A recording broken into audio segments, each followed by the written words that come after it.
The star attraction at the 1955 Melbourne Motor Show was undoubtedly the gleaming white Jaguar XK140 Coupe with chassis number 804010, being the 10th XK140 off the production line. Positioned prominently at the heart of the Bryson Jaguar stand, it commanded attention against a dramatic black velvet backdrop. Flanking this centerpiece were the stately Jaguar Mark VII saloons, their presence reinforcing the brand's luxury appeal. To showcase the engineering prowess behind these magnificent machines, an XK engine was displayed on a stand in the foreground, inviting close inspection from enthusiasts. Jaguar's motto, grace, space, and pace, perfectly encapsulated the essence of these vehicles, each one a testament to the slogan's promise. The XK140 was a logical development of the XK120 that was released in 1948 with the new 3.4-litre twin overhead cam engine that was designed by William Haynes to be a leading-edge engine for performance and also appearance. Upgrades for the new model included more interior space, improved brakes, rack and pinion steering, increased suspension travel, and telescopic shock absorbers, instead of the older lever arm design.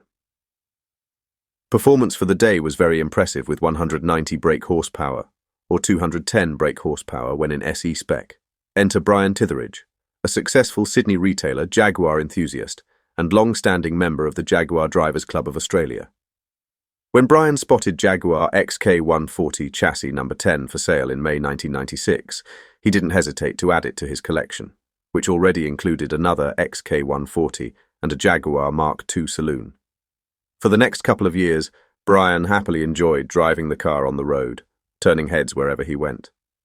With its tall, skinny steel wheels, rear wheel spats, and a rare chrome center insert, a feature seen only on the earliest models, the XK140 was a piece of automotive art, so much so that John Elmgreen, an XK historian, advised Brian to preserve its unique details, and Brian wisely heeded the advice.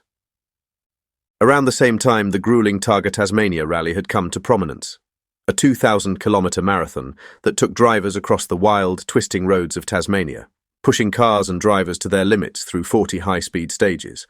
For Brian, this was too thrilling to resist. In 1999, he decided to take on the challenge, with his brother-in-law John Shuttle as his navigator. After careful consideration, Brian knew that number 10, now affectionately named Charlie, was the perfect candidate to tackle this epic rally. With the event fast approaching, it was time to get Charlie race-ready.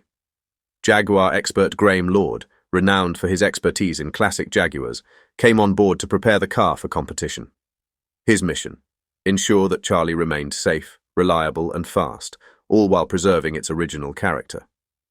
The car was kitted out with modern essentials: a robust FIA-approved roll cage, fire extinguishers, race seats, and safety harnesses. The suspension was overhauled to a competition standard, and the car's original skinny wheels were replaced with 15-inch alloys shod with Bridgestone Potenza tyres, with the old wheels carefully stored away.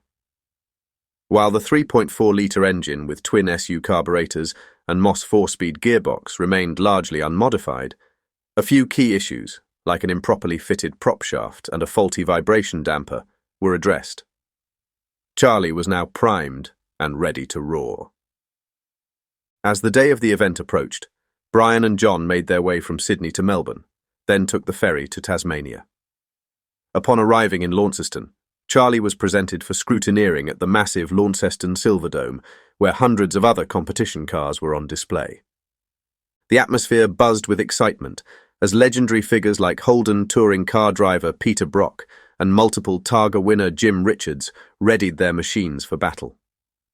Charlie was entered into the Period ESS, stock standard thoroughbreds category, for cars built between 1947 and 1961. And so their Targa adventure began. Let's sit back and enjoy some in-car action taken on the event.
Despite fierce competition from some powerful machines, including a V8 Aston Martin boasting 350 horsepower, Charlie wasn't intimidated.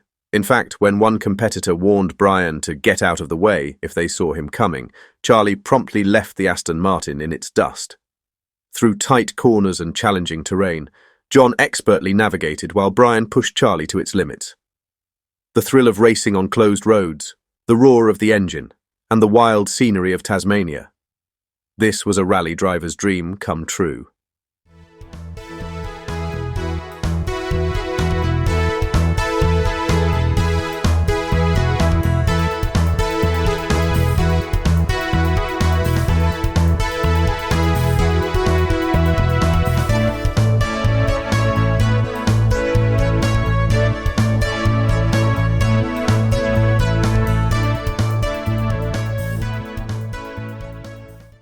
And then came the payoff.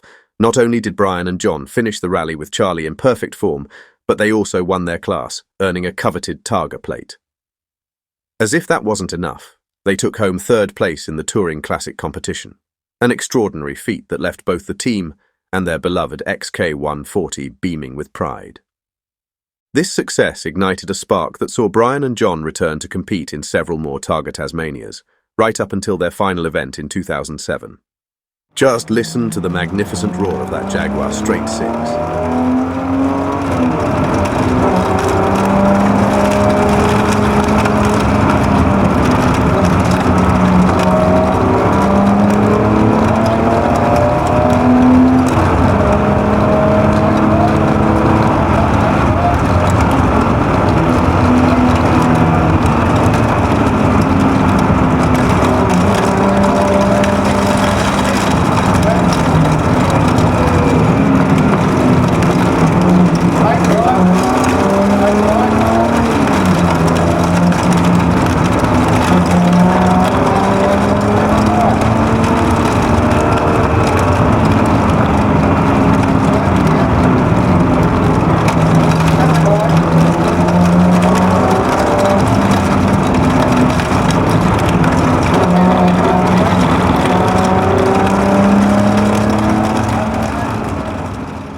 Along the way, they also tackled the classic Adelaide Rally in South Australia.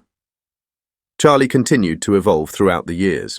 The original 3.4-litre engine was swapped for a more powerful 3.8-litre unit, and although a 5-speed Toyota Supra gearbox was briefly installed, it was later replaced with a close-ratio Moss straight-cut gearbox to keep Charlie within the relatively unmodified category.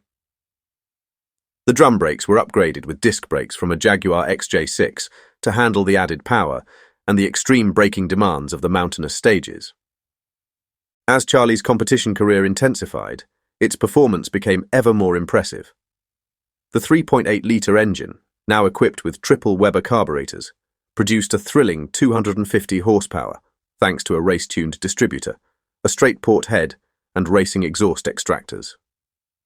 The engine was kept at a modest 9-to-1 compression, ensuring it could run on standard pump fuel. The car's deep, throaty roar as it blasted through the gears was nothing short of exhilarating. By now, Charlie was no longer just a charming sports limousine.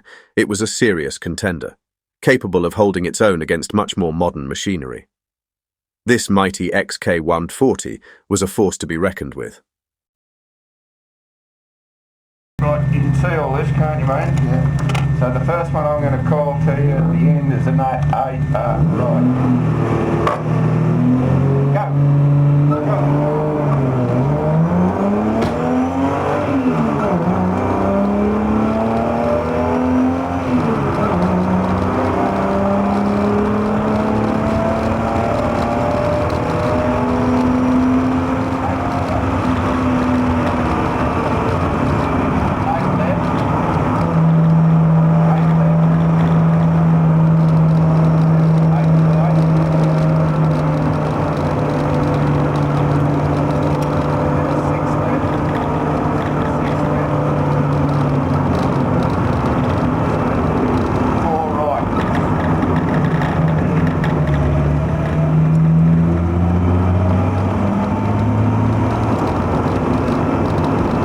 After a long and storied competition career, Charlie was eventually retired from racing and lovingly restored to its original condition.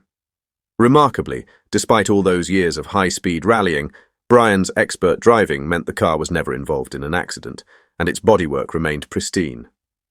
Once restored, Charlie changed hands a few times, eventually surfacing in Perth, where it was undergoing yet another restoration. It is believed the car later made its way to New Zealand, still partially disassembled. Though its current status is uncertain, Charlie's extraordinary history is not forgotten. This story, brimming with passion, skill, and an unbreakable bond between driver and machine, ensures that Charlie's legacy will live on. It's a testament to what a sports limousine can truly become when placed in the right hands. What an incredible ride.